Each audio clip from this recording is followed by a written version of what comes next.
우리가 하나님이 우리가 그리스도와 함께 십자가에 못 박혔다라고 우리가 선언을 이제 성경에 하고 있고, 우리가 성령의 세례를 통해서 그렇게 되어진다라고 소개를 했습니다. 그래서 이거로 말미암아 일어나는 세 가지 결과가 있는데, 지난주에 우리가 죄가 다시는 우리를 지배하지 못하게 된다는 부분에 대해서 같이 공부를 했고요.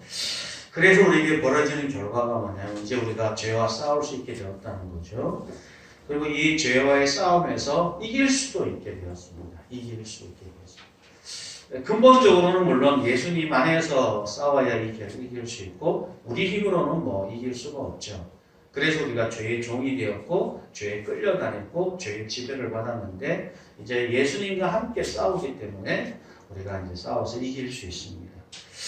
그렇기 때문에 이제 우리가 변명과 핑계를 대지 못하게 되는 거죠. 또 우리가 지더라도, 때때로는 우리가 실패하더라도 예수님 안에 있으면 죄 가운데 다시 우리가 회복이 되어서 죄와의 전투에 참여할 수 있게 되었습니다. 그래서 그리스도 안에 이제 머무는 것이 너무너무 중요하게 되게 되었는데요. 이번에는 예수 그리스도가 십자가 못 박혀 죽으셨다는 사실이 이런 죄와의 싸움만 얘기하면 좀 이 죄와 싸움하면 좀 이 그림이 좀 약간 칙칙하잖아요, 그죠? 좀 회색빛이 돌고, 여기 보면 컬러가 없으니까 좀 뭐 의미는 있지만 좀 칙칙한 느낌이 좀 들잖아요. 그런데 이거를 좀 다른 면에서 좀 더 좀 밝은 컬러로 좀 예쁘게 만드는 표현으로 바꾸는 표현이 교회 성경에 기록이 있습니다. 그것은 뭐냐면 하나님과 화목하게 하신다라는 표현입니다.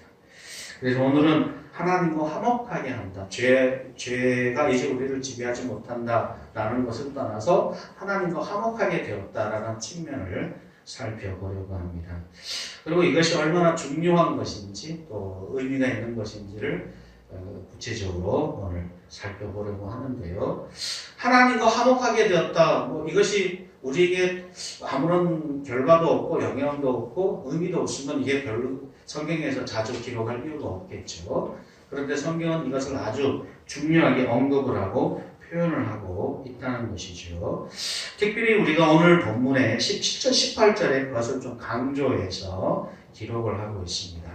한번 우리가 오늘 본문 17절, 18절을 보게 되면 이렇게 기록하고 있는데요. 그런즉 누구든지 그리스도 안에 있으면 새로운 피조물이라 이전 것은 지나갔으니 보라 새 것이 되었도다. 모든 것이 하나님께로 났으며 그가 그리스도로 말미암아 우리를 자기와 화목하게 하시고 라고 하고 있습니다. 우리가 새로운 피조물이 되었다. 피조물이라는 것은 창조물이라는 겁니다. 그러니까 우리가 인간을 창조한다라고 얘기했을 때처럼 우리가 예수 그리스도를 믿으며 새로운 창조물, 이 세상에 속하지 않은 하나님께 속한 사람으로 새롭게 만들어진다라고 소개를 하는 거예요. 그러면서 새로운 창조물이 가지고 있는 특징이 뭐냐면 하나님과 화목한 관계가 되는 겁니다. 하나님과 화목하게 되는 것. 우리가 새로운 피조물이 되었기 때문에 하나님과 화목하게 되었음을 이야기하고 있는 겁니다.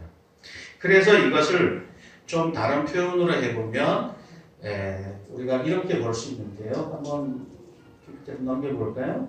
여기 보면 예수님의 십자가 죽음을 그래서 아주 강조를 해서 화목제물이라고 표현을 합니다. 같이 한번 읽어볼까요? 이 예수를 이게 요한일서군요. 사랑은 여기 있으니 우리가 하나님을 사랑한 것이 아니요 하나님이 우리를 사랑하사 우리 죄를 속하기 위하여 화목제물로 그 아들을 보내셨습니다. 이 예수를 하나님이 그의 피로써 믿음으로 말미암는 화목제물로 세우셨으니 이는 하나님께서 길이 참으시는 중에 전에 지은 죄를 간과하심으로 자기의 의로우심을 나타내려 하시니니.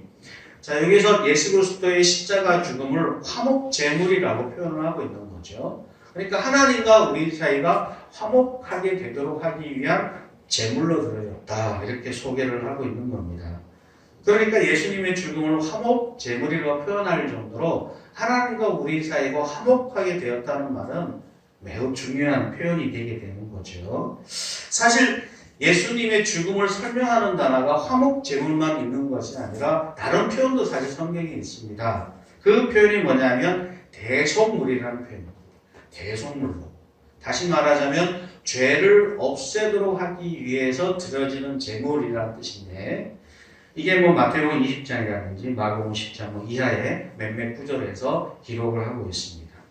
그런데 이 대속물이라는 표현은 하나님의 진노를 해결하기 위해서 예수님의 십자가 죽음을 설명하는 방법입니다.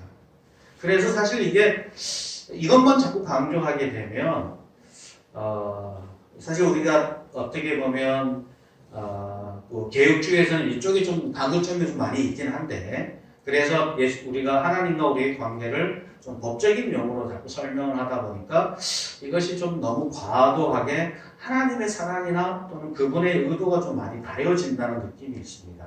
그래서 이 대속물이라는 표현은 일부 죄의 문제를 설명하기 위해서 쓸 때는 좋은 표현이긴 하지만, 그러나 성경에서 그것을 포함해서 더 넓은 의미로 더 우리에게 따뜻하고 좋은 이미지로 설명하는 방식이 바로 이 화목제물이라는 표현이 되는 거거든요. 그래서 이 화목제물로 세웠다는 측면이 좀 더 부각되는 성경 구절들이 몇 구절 있는데, 오늘 하나 같이 한번 볼까요?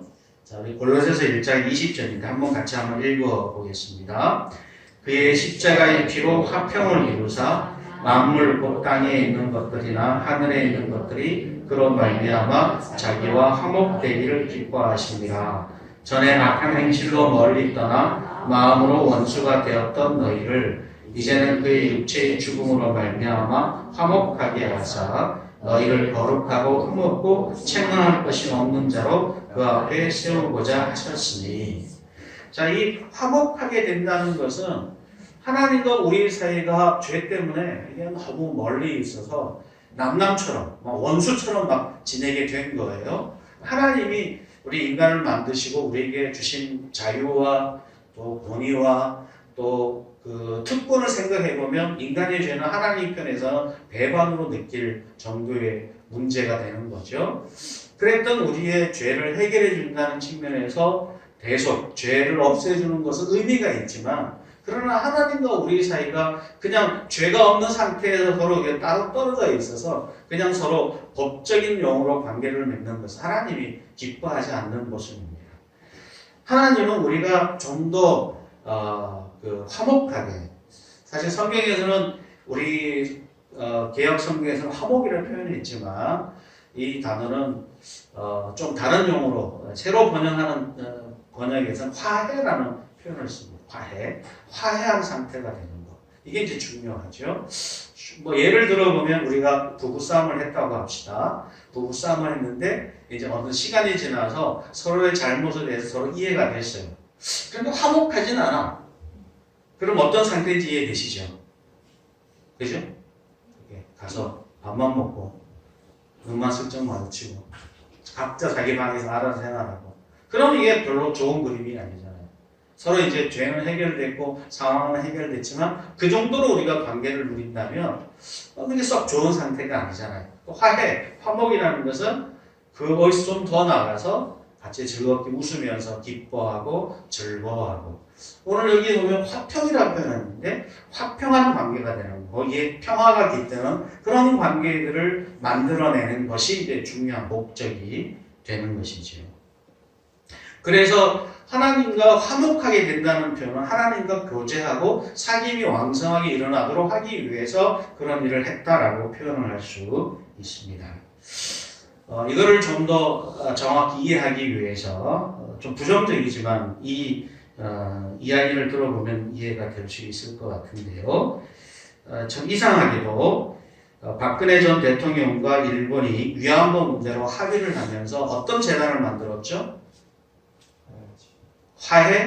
화해치유재단이라는 걸 만들었습니다. 화해치유재단. 우리가 일본군의 위안부로 잡혀가서 크게 고생을 하고 그렇게 치욕스러운 일을 당했는데도 불구하고 그것을 당사자와 상관없이 정부 대 정부로 약속을, 위안부 협상에 약속을 하고 10억에, 우리나라 돈 한 100억 원 되는 돈인데 그것을 재단을 출연해서 2016년 7월 28일에 여성가족부 소관의 재단을 만들었는데 그것이 바로 화해치유 재단입니다. 표현은 멋있잖아요. 그죠? 화해치유. 그런데 이 화해치유 재단이 그래서 뭐 사람들을 발굴해서 지원도 해주고 도와주고 실제로 수용한 사람도 있다고 그래요.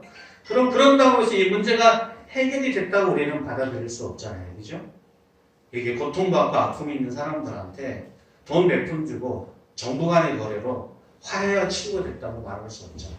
목적은 화해와 치유이기 때문에 그렇게 했는지 모르지만 최소한 우리가 피해자에게 이것은 정부 주도로 한 것이니까 진심으로 미안하다는 말도 하고 표현도 하고 사과도 하고 그죠? 필요하다면 적절한 보상도 하고 이런 일들을 다 해야 되는 거죠. 그런 거 하지 않고 화해 치유가 일어나느냐? 그건 일어날 수 없는 거예요.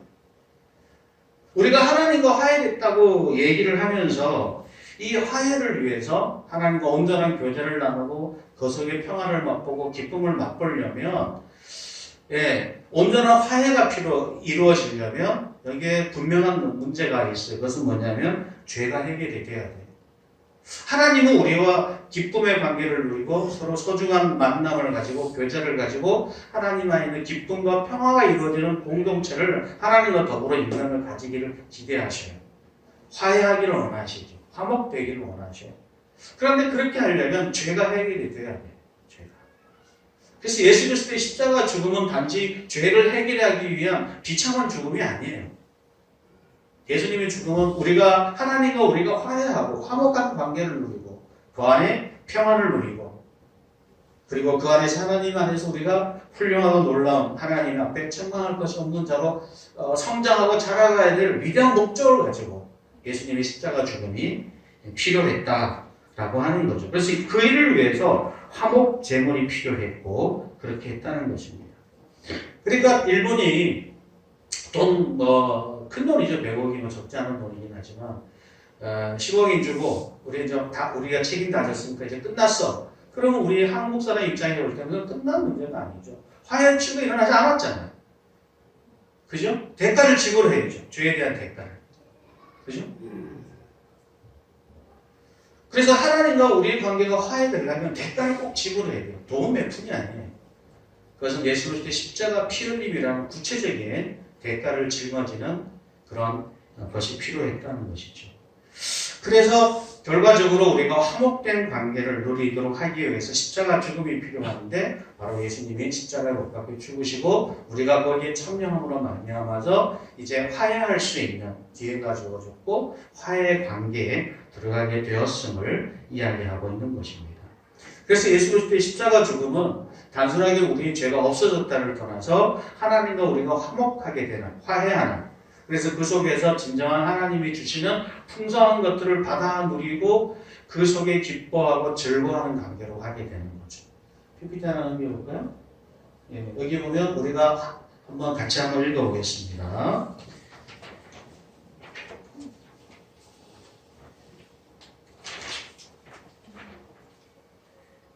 로마서 5장 같이 읽습니다. 곧 우리가 원수 되었을 때에 그의 아들의 죽으심으로 말미암아 하나님과 화목하게 되었은즉 화목한 자로서 더욱 그의 살아나심으로 말미암아 구원을 받을 것이라. 그뿐 아니라 이제 우리로 화목하게 하신 우리 주 예수 그리스도로 말미암아 하나님 안에서 또한 즐거워하느니라. 이 표현이 매우 흥미롭지 않습니까? 즐거워한다.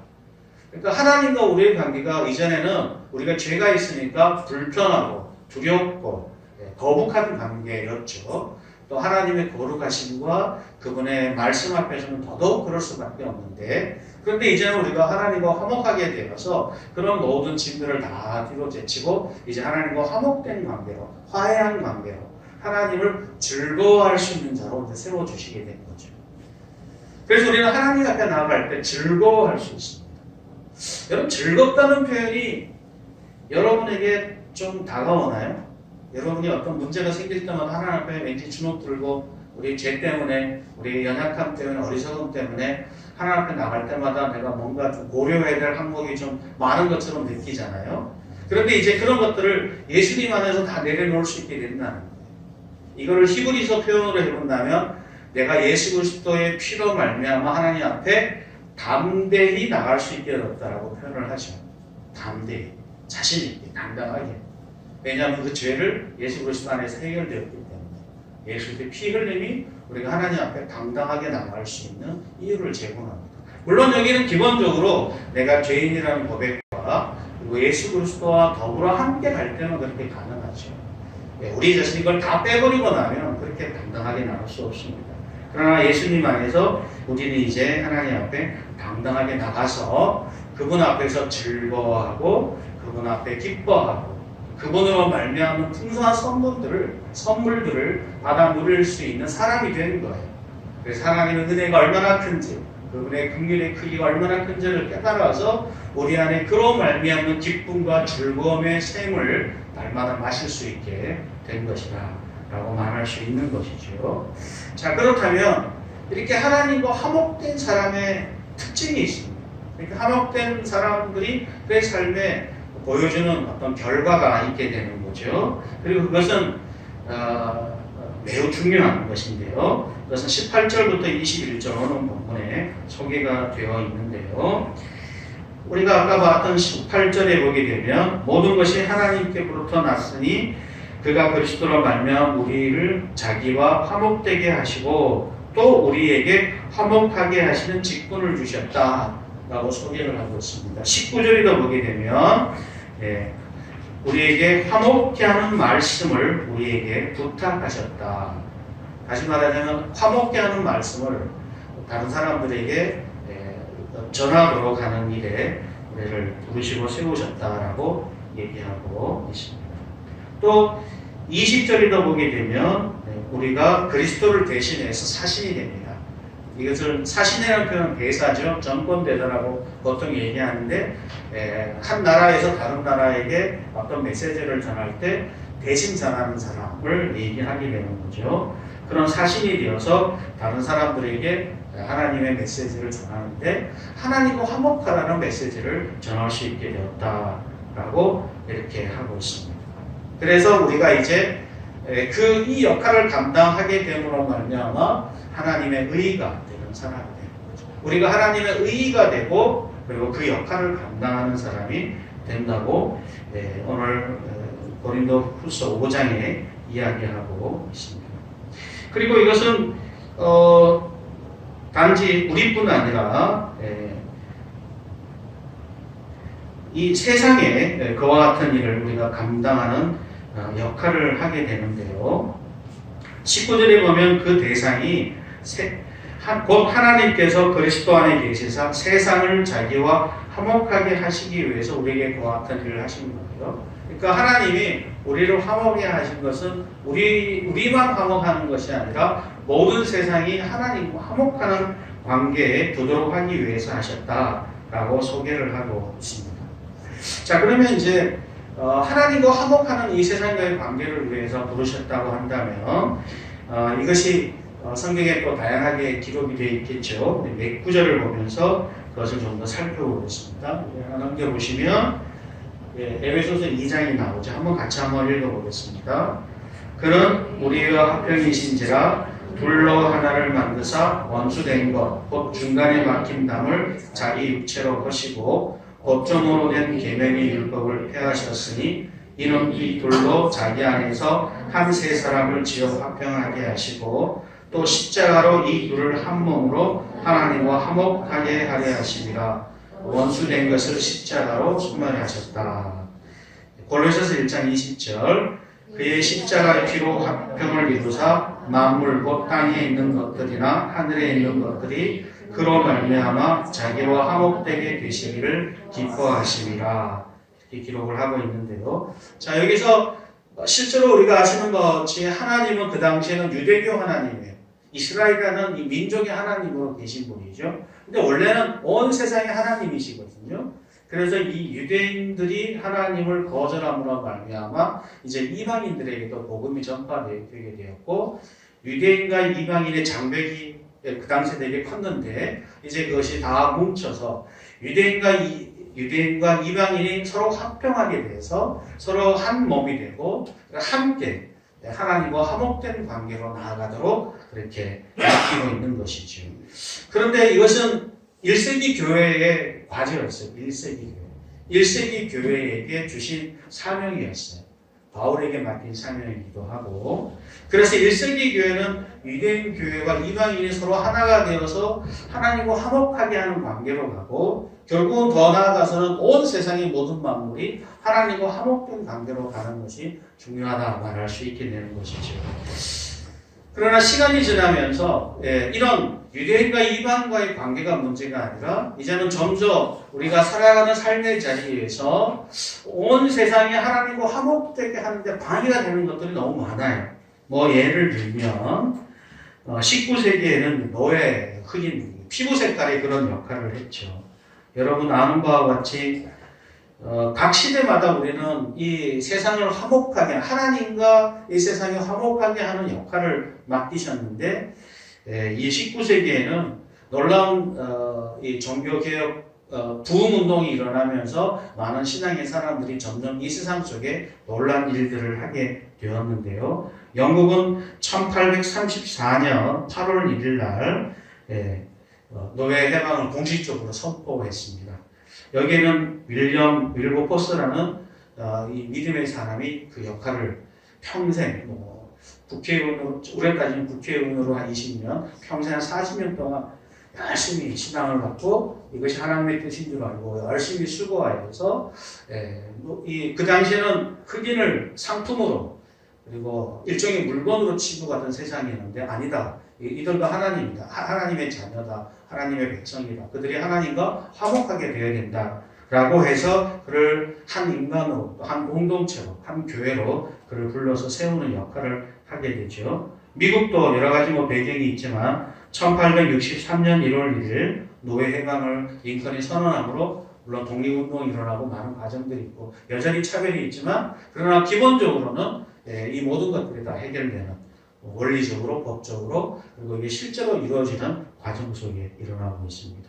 이것이 19세기 사람들이 오늘 이렇던 하나님과 화목되게 하신 이 사건이 나뿐 아니라 주변의 많은 사람들이 하나님과 화목되게 하는 사건으로 확대되고 확장되는데 역할을 하게 된 것이죠. 사실 이런 굵직한 사건이 아니더라도 많은 그런 우리가 시대의 상황 속에서 우리가 하나님과 화목된 사람으로서 이 세상이 하나님과 화목되게 하고 우리가 서로 이 화목된 관계를 누리는 것을 성경에는 화평이라 얘기하는데 우리가 서로 화평한 관계 또는 화평한 공동체, 화평한 어떤 삶을 살아갈 수 있도록 하는 역할이 우리에게 주어졌고 그렇게 할 수 있게 되는 거죠. 이 얘기는 우리가 하나님과 화목된 관계 속에 들어가지 않으면 우리는 이 세상이 화목되게 되도록 또는 우리가 그 화목된 사람들끼리 누리는 화평을 누리지 못한다는 것을 설명을 하고 있는 것입니다. 자, 그래서 우리가 이 화평케 하는 일, 사람과 사람이, 사람과 세상 만물이 화평하게 되는 이 사역은 얼마나 중요한지 모릅니다. 우리가 한번 성경 구절을 한번 좀 찾아볼까요? 우리 야고보서 한번 같이 한번 읽어보겠습니다. 오직 위로부터 난 지혜는 첫째 성결하고 다음에 화평하고 관용하고 양순하며 긍휼과 선한 열매가 가득하고 평강과 거짓이 없나니 화평하게 하는 자들은 화평으로 심어 의의 열매를 거두니라. 여러분 화평하게 하는 사람들은 화평으로 심어서 의의 열매를 거둬요. 여기서는 화평케 하는 사람은 수단이 되게 중요합니다. 여기서 있는 것처럼 편견이나 거짓 이런 걸로 하지 않고 뭘로 합니까? 화평, 성결, 화평, 관용, 양순, 긍휼 이런 선한 열매를 가지고 화평의 열매를 거두게 되는데 그 열매는 의의 열매라고 소개를 하고 있죠. 여러분 근데 이것은 참 어려운 거예요. 우리 안에 관용과 양순과 긍휼 이런 그 성결 이런 것들이 우리 안에 사실 없잖아요. 그죠? 그죠?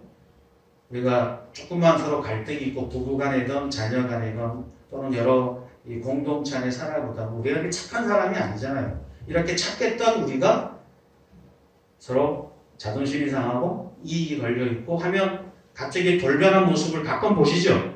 자주 보시면 안 되는데 가끔 보시면서 얼굴이 우락부락거리고 막 험한 말을 하고 막 그러잖아요. 그죠? 그런 우리 속에 있는 이 욕망이 들끓는 사람도 우리의 성정이나 우리의 죄성을 가지고 화평한 세상을 만들 수는 없습니다. 그죠? 이익이 걸려 있으니까. 그게 자기 욕심이 있으니까.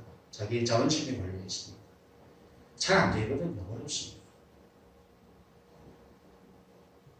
그리고 우리가 뭐 화평을 이루고자 하는 마음을 가지고 있을지는 몰라요. 명분으로 그럴 수 있어요. 그러나 그 과정에서도 화평케 하는 방식으로 화평으로 심어서 그게 열매를 거두는 것은 정말 어렵습니다. 현실적으로 되게 어려워요. 여러분이 선한 목적을 가지고 악한 방법을 사용하기가 매우 쉽습니다. 실제로 많은 사람이 그래요. 그 악한 방법들을 동원해서라도 그 선한 열매와 목적을 이루고자 하는 사람들이 교회 안에 많습니다.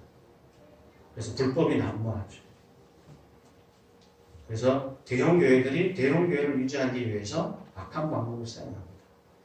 세상의 법도 무시하고 뒷돈을 주고 악한 수단들을 씁니다. 그러면서 겉으로 이렇게 합니다. 하나님의 영광을 위해서, 하나님의 뜻을 위해서, 하나님의 이름을 위해서.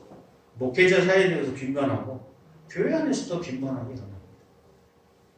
제가 정말 두렵고 아픈 것은 뭐냐면, 두렵고 고통스러운 것은 뭐냐면, 그들이 말하는 선한 목적을 위해서 악한 수단을 아무렇지나 않게 쓰고 있다는 거예요.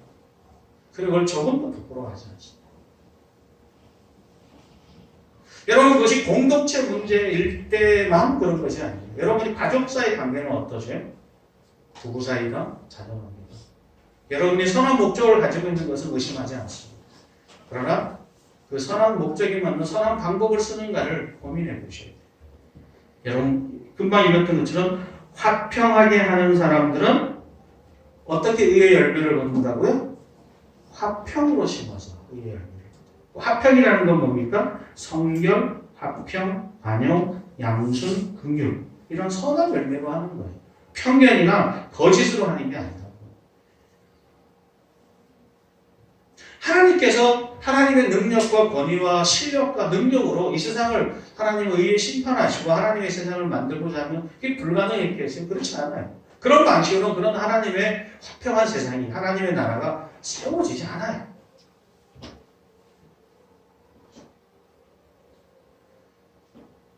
교회가 하나님의 의로운 나라를 세우기를 원하고 하나님의 위대한 공동체를 세우기 원한다면서 그 속에 그것을 이루어가는 모든 과정들이 악한 수단들, 악한 방법들, 그들이 스스로 만들어놓은 규칙마저도 어겨서 한다면 과연 그 공동체가 하나님이 기대하시는 의의 공동체, 화평의 공동체, 하나님이 기대하시는 화목한 관계의 공동체가 만들어질 수 있겠습니까? 불가능해요. 안 돼요. 그럴 수 없어요. 가족은요? 그렇지 않아요. 되지 않습니다. 우리의 선한 의도, 목적과 상관없이 그건 불가능합니다. 예수님께서 화평케 하는 자들은 복이 있다고 그랬습니다. 그들은 하나님의 아들의 일컬음을 거예요. 왜냐하면 예수님이 화평케 하는 일을 위해서 하셨기 때문에. 그럼 예수님께서 화평케 하기 위해서 군사를 동원하고 힘을 동원하고, 그죠? 다른 사람을 무시하고 막 그렇게 하는 방법으로 했으면 과연 이런 하나님의 공동체 이 땅에 세워질 수 있을까요? 아니, 그렇지 않아요. 예수님은 반대의 길을 걸으셨어요. 세상에서 말하는 높은 길이 아니라 세상에서 말하는 낮은 길을 선택하신 거죠. 섬기는 자리, 희생하는 자리, 베푸는 자리, 사랑을 하는 자리. 그게 예수님이 보여주신 모습이에요. 그리고 그 모습을 우리에게 기대하시는 거예요. 성목게 하는 말씀을 우리가 전하게 하시고 그것을 맡은 대사로서 그것을 우리 속에서 마찬가지로 예수님의 모습을 우리의 삶 속에서 보여주기를 기대하시는 거죠. 여러분의 부부관계에서, 자녀의 관계에서, 부모님과의 관계에서 예수 그리스도의 십자가를 짊어지는 모습을 보여주시라고 기대하시는 거예요. 그래서 우리가 하나님과 화목된 관계 속에 누리는 이 평화가, 우리가 기대하시는 이 평화가 하나님과 화목됨으로 말미암아서 시작되고 하나님과 화목으로 말미암은 결과로 주어지기를 원하는 거예요. 그럼 거꾸로 한번 반대로 한번 설명을 해보죠. 지금 우리가 십자가를 중심으로 설명했으니 이런 통도가 됐지만 반대로 거꾸로 한번 생각해. 우리 가족과 화목되기를 원하시잖아요. 그죠? 혹시 우리 가정 화목되는 거 싫어? 나는 화목이 진짜 싫어. 어떻게 화목되고 세상을 즐겁게 살 수는 불가능해. 나는 원하지 않아. 이렇게 생각하시는 분 없으시잖아요. 그죠? 우리는 다 화평을 누리고 화목된 관계를 누려요. 누리기를 다 원해요. 그런데 그걸 실제로 진행하려고 하면 우리는 서로의 죄와 죄가 부딪히는 현실을 목격하게 돼요. 내 안에 있는 죄, 상대방에 있는 죄, 또 구조적으로 죄가 있죠. 우리가 가만히 있으려고 해도 집안에 문제들도 있고 다양한 많은 문제들이 있어요. 서로 욕망과 욕망이 부딪히죠. 서로 지지 않으려고 싸우게 되죠. 그럼 되게 힘듭니다. 어렵죠. 그럼 그 죄를 어떻게 컨트롤해요? 그 욕망을 어떻게 컨트롤할 수 있어요? 불가능해요. 우리 의지로는. 우리 의지로 되면 얼마나 좋아요. 우리 의지로 안 된단 말이에요. 그래서 이혼하기도 하고 갈라서기도 하고 서로 싸우기도 하고 하는 거죠. 이 욕망을 컨트롤할 수 있는 방법이 있을까? 없어요. 불교에서는 그것을 다스리기 위해서 산으로 들어가라는 거예요. 결혼도 하지 말라는 거예요. 어떻게 해요? 모든 관계를 끊어버리고 솔방울 소립도 아무도 살라고 그래요. 그래서 욕망을 다 내려놓고 그러면 이건 뭐 별로 우리 유행한 도움이 되지 않아요. 다 산으로 가버리면 뭐 산골짜기에 앉아갖고 그거 뭐 농사 짓고 살면 해결됩니까? 아니 우리가 더불어 살기 이 세상 속에서 그와 같은 일을 해야 되니까. 불교는 좋은 대답을 갖고 있지 못해요. 수많은 사람들이 고행이나 의지나 노력 그와 같은 일들을 어느 정도 이룰 수 있을지는 모르지만 근본적으로 해결책이 되지 않습니다. 왜냐하면 대부분의 사람들은 이 부딪히는 죄와 부딪히는 이 현실 속에 살아가기 때문에 그런 거죠. 이 욕망을 어떻게든 해결해야 돼요. 이미 우리가 지은 죄도 있고 또 여전히 그 욕망 속에서 끊임없이 마치 용광로가 헐헐 타오르던 이런 욕망들이 어느 시기와 상황이 되면 우리 속에 마음으로 행동으로 삶으로 막 표출되고 있는 이 현실 속에 살아가는 우리의 이 문제를 어떻게 해결할 수 있단 말이에요. 불가능한. 이것을 해결할 수 있는 유일한 방법을 기독교에서는 제시를 하는 거예요. 그것은 뭐냐면 그리스도께서 그런 우리의 죄의 짐을 짊어지시고 죽으셨고 그리고 그분이 우리 안에 오셔서 나를 다스려 주셔야 가능합니다. 그분이 오셔서 나를 다스려야 돼요. 이 욕망에 사로잡힌 우리의 인생, 욕망에 끌려다니는 우리의 인생, 욕망이 마치 소나 말에 코를 끌고 가는 것처럼 특히 소에 끌고서 막 땡기면 뭐 아무리 힘이 세도 너무 앞으로 끌려오잖아요. 죄가 우리를 막 끌고 가면 막 끌려갈 수밖에 없는 이 현실을 살아가고 있는 데서 그 코투리를 뜯어버리고 자유롭게 우리가 언제든지 원하는 대로 살아갈 수 있는 자유를 누리고 살아갈 수 있는 사람으로 만들어줘야 돼요. 진리가 너희를 자유하게 하신다고 하셨던 예수님 말씀처럼 우리가 예수 그리스도 안에서 자유를 누리고 우리 욕망이 휘잡혀 살아가는 것이 아니라 진리를 따라 하나님의 사랑과 은혜 앞에 그분이 정해진 일의 길을 걸어갈 수 있는 선택할 수 있는 또 그 길로 갈 수 있는 힘과 지혜와 능력을 우리 예수님 안에서 우리가 얻을 수 있어야 가능하죠. 그리고 우리 욕망을 잠재울 수가 있어요. 여러분이 화가 난다고 해서 이런 얘기 저는 원래 욱하는 성격입니다. 그건 좋지 않아요. 그 그리스도인의 올바른 대답도 아니에요. 우리는 다 욱하는 성격을 갖고 있어요. 뭐 표현하는 방법은 다 제가 다르지만 이 욱하는 성격은 우리 속에 있는 이 욕망에 우리 분노에 막 함부로 하는 말 성경에 보면 그래서 그런 표현들이 자주 나와요. 말 조심하고 우리 속에 있는 성내는 거 이것도 하나님의 나라에 합당하지 않는다고 얘기해요. 성을 막 화를 쉽게 내는 사람 그 하나님 나라에 합당하지 않아요. 여전히 자기 욕망이 지배받고 있다는 증거이기 때문에. 그럼 어떻게 해야 돼요? 내가 정말 화평을 이루기 원한다면 이 분노, 욕망, 노 이런 것들을 다스릴 수 있어야 되니까 우리 힘으로 안 되니까 예수님이 우리 안에 오셔서 성령이 내주하셔서 우리를 다스리시고 화를 낼 때마다 하나님께서 위로해 주시는 그분의 진리를 따라 나의 연약함과 어려움을 알고 하나님 제가 화가 납니다. 제가 분노가 생깁니다. 욕망이 생깁니다. 하나님 앞에 자기를 낮추고 겸손히 내려놓음으로 말미암아 이 우리 속에 있는 욕망이 다스려지게 되는 거죠. 물론 그 욕망이 사라지지는 않습니다. 그러나 그 욕망을 끊임없이 실험을 하게 되는 거죠. 그리고 성령이 온전히 우리를 지배하고 통제하셔서 이제 그분께서 우리를 완전히 했을 때 그걸 성령 충만이라고 그러는데 성령이 온전히 충만했을 때는 세상의 모든 욕심이 다 사라지고 오직 하나님의 의의 길을 넉넉히 걸어갈 수 있는 사람으로 바꾸어 주시죠. 물론 성령 충만은 한때 있다가 좀 떨어지기도 하죠. 그래서 성령 충만을 지속해야 되는데 이런 예수님이 우리를 다스리는 일들이 끊임없이 우리 속에 일어나게 되는 거죠. 그럼 예수님의 다스림이 어떻게 우리 속에 들어와서 우리의 이 욕망을 잠재우고 하나님의 의의 길을 이룰 수 있느냐, 평화를 만들어낼 수 있느냐, 바로 우리가 예수 그리스도 십자가에 함께 못 박히는 기회는 없다고 소개를 합니다.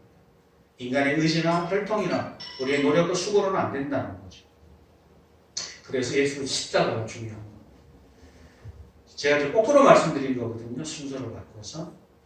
여러분, 우리가 예수 그리스도의 십자가 못 박히기에 참여하는 것은 단순하게 우리가 하나님과 화목된 것으로 끝나는 것이 아니라 우리를 통해서 이 세상 속에서 하나님의 화목이 실현되는 현실을 우리를 통해서 이루기를 원하시기 때문에 행하신 것입니다. 저는 오늘 이 말씀을 정리해 보면서 하나님과 우리가 화목되었다는 것은 이제 우리를 통해서 우리의 가족이, 우리의 공동체가 하나님 안에서 화목을 누리는 공동체가 된다는 사실을 기대하게 만드는 사건입니다. 다시 말하자면 우리가 하나님과 화목되었다고 하면서도 우리 가족은 여전히 폭력이 난무하고 그 속에서 하나님의 의의가 나타나지 않으면 그것은 내가 하나님과 화목됐다고 말할 수 없는 거예요. 하나님과 화목됐다고 하는데 여전히 내 욕망이 살아있고 나를 지배하는 것은 하나님의 말씀과 그분의 뜻과 그분의 계획이 아니고 내 욕망과 내 열심과 내 분노와 내 성냄이 나를 온전히 지배하고 있다면 그건 하나님의 사람이 아니죠.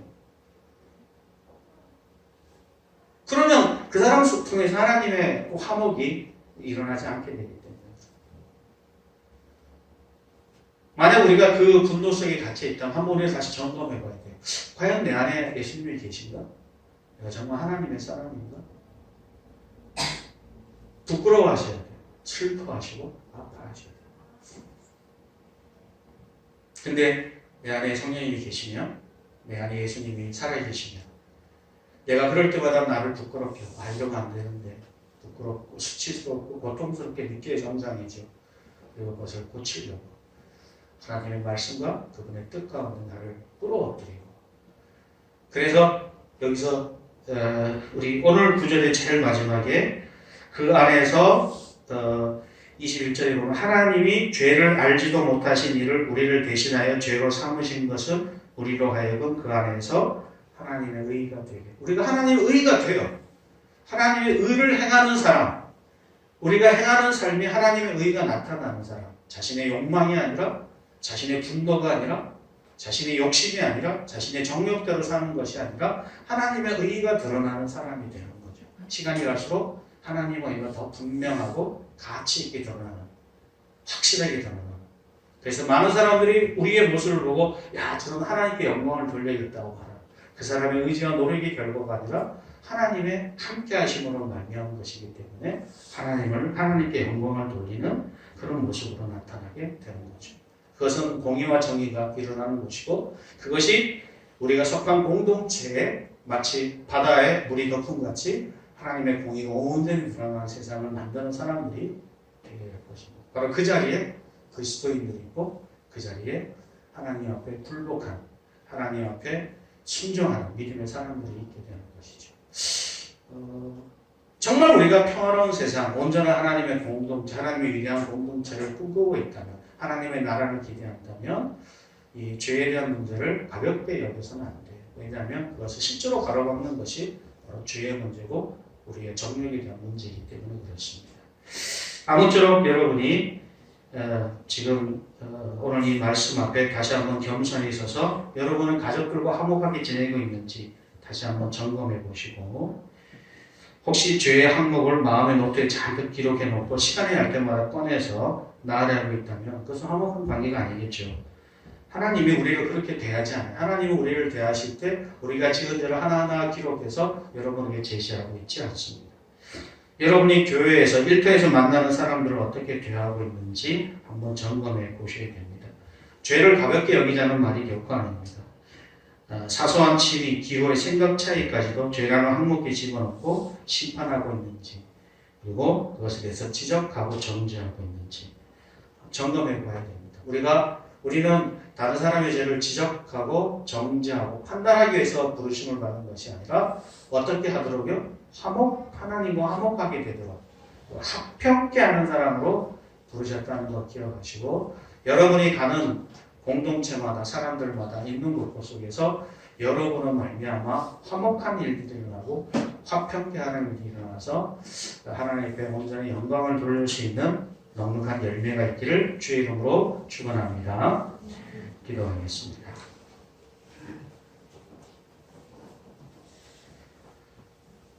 하나님께서 우리를 십자가 가운데 우리의 죄를 해결하시고 우리로 하여금 하나님과 화목하게 하셨음을 기억합니다.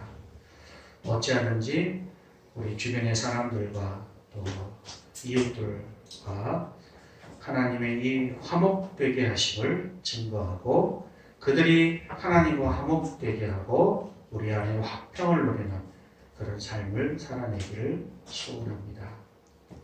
하나님, 우리가 이 세상 속에서 신자라면, 믿음의 사람이라면, 하나님으로 말미암아 내 안에 예수 그리스도가 살아 계시다면 우리는 주변의 사람들과 화목한 관계를 누리고 또 세우고 그들과 더불어 화평을 누리는 사람이 되기를 소원합니다. 이것을 가로막는 우리의 욕심이 있습니다. 어리석음이 있습니다.